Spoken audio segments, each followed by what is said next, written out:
దేవుని నామంలో మీ అందరికీ వందనాలు. ఈరోజు కాసేపు దేవుని యొక్క వాక్యాన్ని ధ్యానించుకుందాం. ఈ టైంలో ఏంటి అని అంటే ప్రతి ఒక్కరు కూడా పాపానికి లోనైపోయి జీవిస్తున్నారు, పాపానికి లొంగిపోతున్నారు, పాపానికి భయపడిపోతున్నారు, పాపంలో ఉన్నానని భయపడుతున్నారు, పాపాన్ని చేయడానికి లొంగిపోతున్నారు, సరెండర్ అయిపోతున్నారు, పోరాడలేకపోతున్నారు, పాపంతో పోరాడలేకపోతున్నారు. పాపంతో పోరాడే శక్తి నీకుందని గ్రహించలేకపోతుంది ఈ రోజున్న క్రైస్తవ్యం. అంటే నువ్వు ఈ రోజున పాపంతో గెలిచేవాడిగా ఉండాలా, లేదంటే సరెండర్ అయిపోయేవాడిగా ఉండాలా? నిజంగా నీకు అంత పోరాడగలిగే శక్తి అనేది ఉందా అని అంటే ఒకసారి ఆలోచిద్దాం. చూడండి, 1 సమూయేలు రాసిన గ్రంథము 17వ అధ్యాయం 4వ వచనం. గాతువాడైన గొల్యాతు అను సూర్యుడొకడు ఫిలిష్తీయుల దండులో నుండి బయలుదేరుచుండెను. అతడు 6 మూళ్ళ జానడు ఎత్తు మనిషి. పాపం. మనకి ఇక్కడ ప్రాబ్లం ఏంటి? క్రైస్తవునికి ఉన్న ప్రధాన సమస్య పాపము. అది ఎంత పెద్ద పాపమైనా కానీ, అది ఎలాంటి నిన్ను చిక్కుల్లో పెట్టే పాపమైనా కానీ, ఎంత ఎత్తున్నా కానీ, 9 అడుగులు ఎత్తు మనిషి ఉన్నాడు, ఇంచుమించు 9 అడుగులు ఎత్తు అంటే నీకు ఎలాంటి, నీ జీవితంలో ఈ గొలియాతు అనే పరిస్థితుల్లో ఎలాంటి సిచ్యువేషన్లో ఉన్నా కానీ ఎన్నో రకాల పాపాలు అనేవి మన జీవితంలో ఉంటున్నాయి. అది ఏంటి అని అంటే స్క్రీన్కి అడిక్ట్ అవ్వడం అవ్వచ్చు, ఫైనాన్షియల్గా ప్రాబ్లమ్స్ అవ్వచ్చు, లేదా ఏదైనా అవ్వచ్చు. ఏదైనా ఒక పాపంలో చిక్కుబడిపోయి లేవాలి అని ప్రయత్నం చేస్తూ ఉండొచ్చు, లేవలేకపోవచ్చు, లేదైనా ఇంకేదైనా పరిస్థితుల్లో, పాపానికి లొంగిపోయే పరిస్థితుల్లో, పాపాన్ని చూసి సరెండర్ అయిపోయే పరిస్థితుల్లో నువ్వు ఉంటున్నావా? ఒక్కసారి ఆలోచించు. ఇక్కడ గొలియాతు కూడా ఒక భయపెట్టే మనిషి. అప్పుడు వచ్చాడు ఎవరు? ఇక్కడ ఇంకోటి ఏంటంటే 11వ వచనంలో చూస్తే కంటిన్యూగా వెళ్తే, సౌలును ఇశ్రాయేలీయులు అందరూ ఆ ఫిలిష్తీయుని మాటలు విన్నప్పుడు బహుభీతులైరి. సౌలు, ఫిలిష్తీయులు అందరూ కూడా భయపడిపోయారంట. గొలియాత్ అనే ఒక మనిషి వచ్చాడు. అప్పుడు రాజు ఉన్నాడు సౌలు, ఇశ్రాయేలీయులు అందరూ ఉన్నాడు. ఫిలిష్తీయులు దండులో నుంచి వచ్చేసేసి మిమ్మల్ని చంపేస్తానన్నట్టుగా భయపెడుతున్నాడు. భయపెట్టినప్పుడు ఇశ్రాయేల్ రాజ్యం అంతా భయపడిపోతుంది. సౌలు కూడా, రాజు కూడా భయపడిపోయాడు. అలాంటప్పుడు ఒక మనిషి వచ్చాడు. ఏమంటున్నాడు? ఒకసారి చూడండి 26వ వచనంలో. ఇది ఆలోచించండి. 26వ వచనం. దావీదు జీవము గల దేవుని సైన్యమును తిరస్కరించుటకు ఈ సున్నతి లేని ఫిలిష్తీయుడు ఎంతటి వాడు అంటే, దావీదు ఏమంటున్నాడు అంటే, ఇశ్రాయేల్ రాజ్యం అంతా భయపడిపోతుంటే ఆ గొలియాతును చూసి దావీదు ఏమంటున్నాడంటే, జీవము గల దేవుని సైన్యములను అధిపతి అయిన వారిని దేవుని యొక్క సైన్యాన్ని ఎదిరించడానికి ఈ సున్నతి లేని వీడెంతటి వాడు, ఈ గొలియాత్ అనేవాడు ఎంతటి వాడు, అసలు ఏ పాటి వాడు అని అంటున్నాడు. ఏ పాటి వాడు అని అంటున్నాడంటే ఒక్కసారి ఆలోచించండి, ఈయనకున్న ధైర్యం ఏంటి? ఈ రోజు మనకు ఆ ధైర్యం, ఒక పాపాన్ని చూసి కానీ, ఒక పాపాన్ని నుంచి దూరంగా జరగడానికి కానీ, పాపాన్ని ఎదిరించడానికి కానీ, పాపంతో పోరాడడానికి కానీ మనకు లేని ధైర్యం ఆ రోజు దావీదుకి ఎక్కడి నుంచి వచ్చింది, ఎందుకు వచ్చింది? ఒకసారి ఆలోచించండి. ఆ ధైర్యం ఏంటి అని అంటే ఒకసారి ఆలోచించండి. 45వ వచనము, అదే అధ్యాయం 45వ వచనం ఏమన్నాడంటే, దావీదు నీవు అంటే ఎవరితో మాట్లాడుతున్నాడు? గొలియాతుతో మాట్లాడుతున్నాడు. అంటే నీ ముందున్న పాపంతో నువ్వు మాట్లాడాల్సిన పరిస్థితి ఈ మాటలు. నీవు కత్తియు ఈటయు బళ్ళెమును ధరించుకొని నా మీదకి వచ్చుచున్నావు. అయితే నీవు తిరస్కరించిన ఇశ్రాయేలీయుల సైన్యముల అధిపతియగు యెహోవా పేరట నేను నీ మీదకి వచ్చి ఉన్నాను. దావీదు ధైర్యం ఏంటంటే ఆయన కాదు, ఆయన శక్తి కాదు, ఆయన బలం కాదు. దావీదుకున్న శక్తి ఏంటంటే యెహోవా, సైన్యములకు అధిపతియగు యెహోవా పేరట నేను నీ మీదకి వస్తున్నా.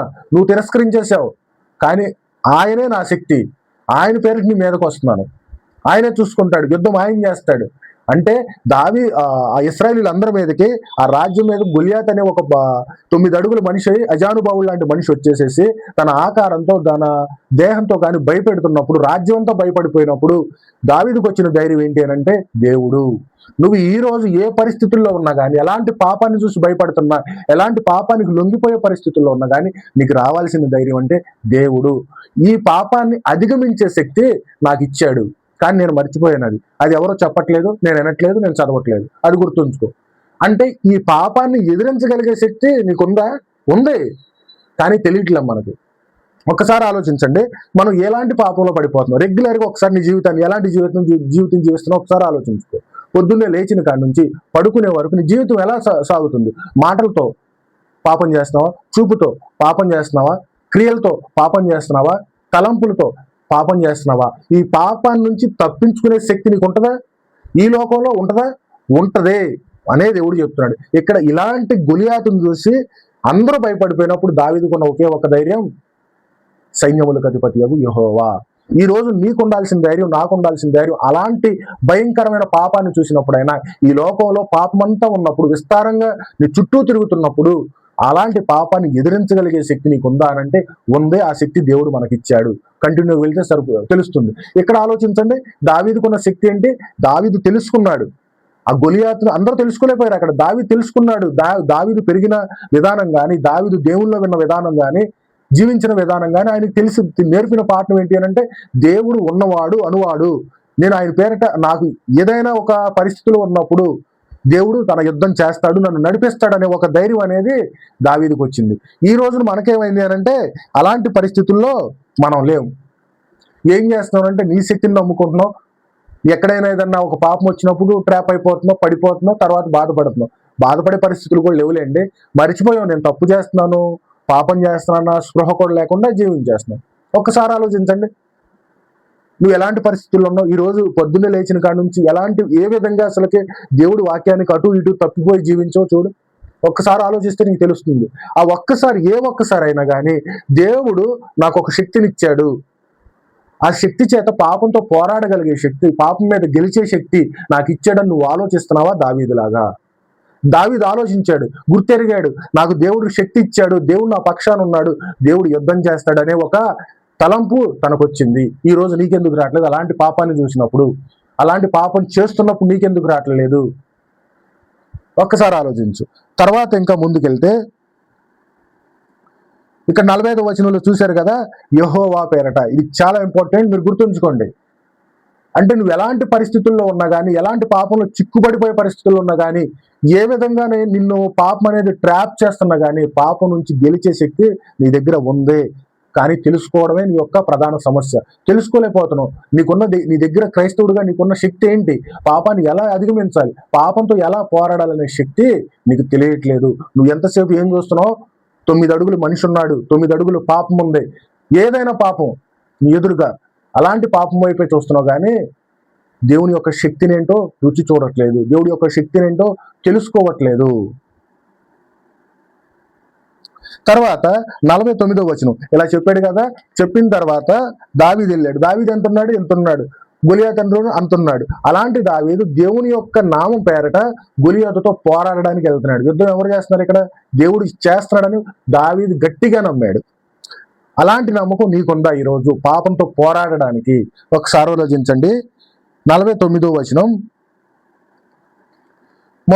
యుద్ధం మొదలు పెట్టేసి తన సంచిలో చెయ్యి వేసి అందులో నుండి రాయి ఒకటి తీసి తన వడిసెలతో విసిరి ఆ ఫలిష్తీయుని నుదుట కొట్టెను. ఆ రాయి వాని నుదుర చొచ్చినందున వాడు నేలను బోర్ల పడెను. చూడండి, మొత్తం ఇందాక ఇశ్రాయేలు రాజ్యం అంతా భయపడిపోయింది రాజుతో కలిపి. కానీ దావీదు ఏమన్నాడు? ఇతనే పాటి వాడు, మన పక్కన ఉన్నది, మన వెనకమాల ఉన్నది ఎవరు? దేవుడు కదా, సైన్యములకు అధిపతి యెహోవా కదా, ఇతనే పాటివాడు అన్నాడు. అన్న తర్వాత పోరాడే ముందు, యుద్ధంలోకి వెళ్లే ముందు, నువ్వు ఎవరైతే తిరస్కరించావో, ఎవరినైతే చులకనగా చూస్తున్నావో ఆ ఇశ్రాయేలీల సైన్యానికి అధిపతి అయిన యెహోవా నామం పేరట నేను వస్తున్నాను, యుద్ధం చేస్తాను అన్నాడు. వెళ్ళిన తర్వాత ఒడిశలతో ఒక రాయి పెట్టి నుదుటిన ఇక్కడ కొట్టాడు. కొట్టగానే బోర్లా పడిపోయాడంట. చూడండి, నువ్వు ఈ రోజు కొట్టగలుగుతున్నావా అంటే నీకు ఆ రాయి ఏమవ్వాలి? ఒకసారి ఆలోచించండి. నీ దగ్గర ఉన్న శక్తి ఏంటి? ఒకసారి ఆలోచించండి, చెప్తాను.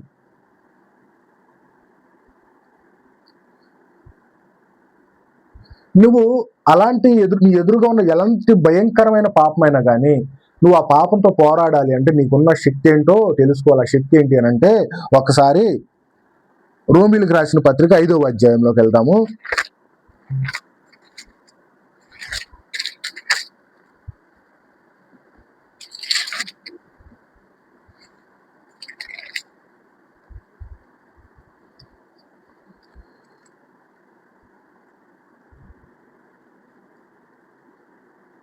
కాబట్టి 9వ వచనం, రోమీయులకు రాసిన పత్రిక 5వ అధ్యాయం 9వ వచనం.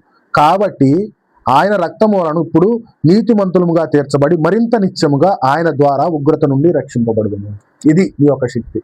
క్రైస్తవుడిగా నీకున్న శక్తి ఏంటి అని అంటే, పాపంతో పోరాడి పాపంతో గెలిచే శక్తి నీకు లేదు. కాబట్టి దేవుడు ఏం చేశాడంటే, ఒక్కసారి మళ్ళీ చదవండి. కాబట్టి ఆయన రక్తము వలన ఇప్పుడు నీతిమంతులముగా తీర్చబడి, నీకు అలాంటి పోరాడి పాపంతో పోరాడి గెలవలేవు కాబట్టి దేవుడు ఏం చేశాడంటే, తనను తాను రిక్తునిగా చేసుకుని ఈ లోకానికి వచ్చి తన రక్తం పేరట నిన్ను నీతిమంతునిగా తీర్చాడు. తన రక్తం ఇచ్చి నిన్ను నీతిమంతునిగా తీర్చాడు. నువ్వు తెలుసుకోవాలి, యేసుప్రభు ఎందుకు రావాల్సి వచ్చింది, ఎందుకు తన రక్తాన్ని ఇవ్వాల్సి వచ్చింది, అలాంటి ఘోరమైన మరణం అనేది ఎందుకు పొందాల్సి వచ్చింది. దాని ద్వారా నన్ను నీతిమంతుని చేశాడు. నన్ను నీతిమంతుని తీర్చబడి మరింత నిత్యముగా ఆయన ద్వారా ఉగ్రత నుండి రక్షింపబడదు. ఉగ్రత అంటే ఏంటి? ఎదురుగా వచ్చే పాపాలు, నీ చుట్టూ ఉన్న పాపాలు, ఎలాంటి పాపమైనా కావచ్చు, అది ఎంత దారుఢ్యంగా కనిపించినా కావచ్చు, ఎంత భయంకరంగా కనిపించినా, ఎంత గొప్పగా కనిపించినా పాపం, అలాంటి పాపం నుంచి నిన్ను విడిపించడానికి ఆయన రక్తం కార్చాడు. అలాంటి రక్తం ద్వారా, ఆయన మరణం ద్వారా మనల్ని నీతిమంతులుగా తీర్చాడు. అలా నీతిమంతులుగా తీర్చి ఆ పాపాల నుంచి ఎదిరించే శక్తిని నీకు ఇచ్చాడు. దేవుని యొక్క మరణాన్ని చూసినప్పుడు నువ్వు ఆ పాపంతో పోరాడగలిగే శక్తి అనేది వచ్చింది. ప్రభువా, నేను పాపంలో పడకుండా నన్ను క్షమించు, పాపంలో చిక్కుకోకుండా నన్ను క్షమించు అని నువ్వు ప్రార్థించాలి. ప్రార్థించినప్పుడు ఒక ఆలోచన వస్తుంది, నీకు ఆత్మశక్తి అనేది వస్తుంది.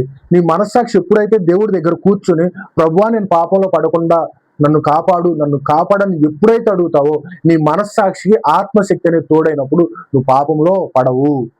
పాపంతో ఎదిరించి పోరాడగలిగే శక్తి అనేది నీకు వస్తుంది. అది గుర్తెరగడమే ఈరోజు క్రైస్తవం మరిచిపోయింది.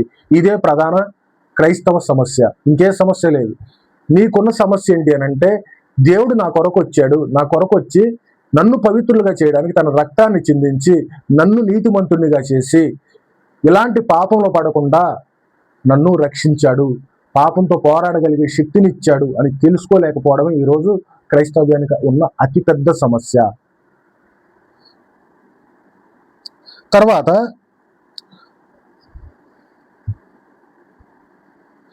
మొదటి కొరింథీయులకు రాసిన పత్రిక 15వ అధ్యాయం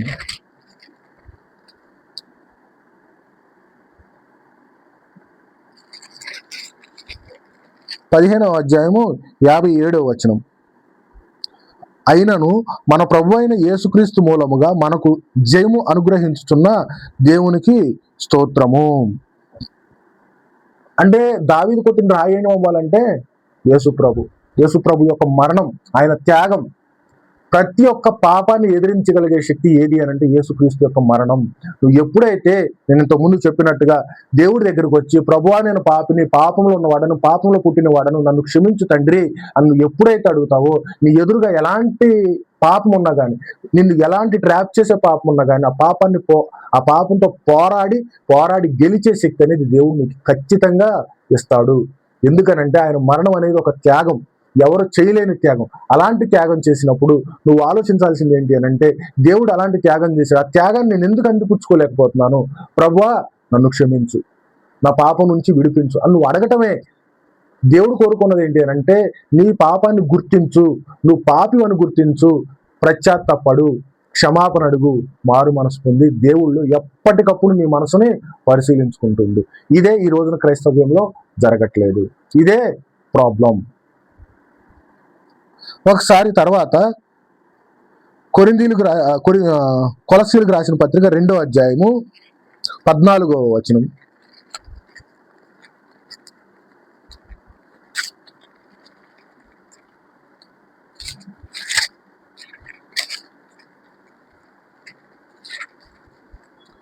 కొలస్సీలకు రాసిన పత్రిక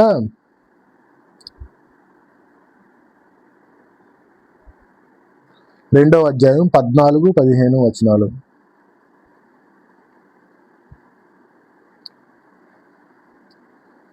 అపరాధముల వలనను శరీరమందు సున్నతి పొందుకు ఉండుట వలనను మీరు మృతులై ఉండగా, దేవుడు వ్రాత రూపకమైన ఆజ్ఞల వలన మన మీద రుణముగాను మనకు విరోధముగాను నుండిన పత్రమును మేకులతో సిలువకు కొట్టి దాని మీద చేతి వ్రాతతో చేవ్రాతను తుడిచివేసి మనకు అడ్డము లేకుండా దాన్ని ఎత్తివేసి మన అపరాధములన్నిటినీ క్షమించి ఆయనతో కూడా మిమ్మును జీవింపజేసెను. ఆయన ప్రధానులను అధికారులను నిరాయుధులుగా చేసి శిలువ చేత జయోత్సాహముతో వారిని పట్టి తెచ్చి బాహాటముగా వేడుకకు కనబరచెను. ఇది దేవుడు చేసింది. దేవుడు ఏం చేశాడనంటే నీకు ఎదురుగా ఏది లేకుండా తన మరణం ద్వారా తన ఏదైతే పాపం ఉందో ఆ పాపాన్ని అంతా కూడా సిలువలో కొట్టేశాడు. అంటే ఇది అర్థం చేసుకోవాలంటే ఒక రకంగా ప్రాబ్లం ఏంటి అవుతుందనంటే అసలు ఈ విధంగా మనుషులు ఆలోచించట్లేదండి. క్రైస్తవులు అనేది ఆలోచించట్లేదు. నా పాపం గురించి యేసు ప్రభు చనిపోయాడు. తను చనిపోయిన తర్వాత నాకు వచ్చింది ఏంటి అంటే పాపం నుంచి విడుదల వచ్చింది. నేను యేసు ప్రభుని అడగాల్సింది ఏంటి అంటే ప్రభువా నేను పాపంలో పడకుండా నన్ను క్షమించు అని నేను అడగాలి అనే ఒక చిన్న విషయం అనేది మర్చిపోయింది క్రైస్తవ్యం. ఒక్కసారి ఆలోచించు, దేవుడు ఎంత త్యాగం చేశాడు.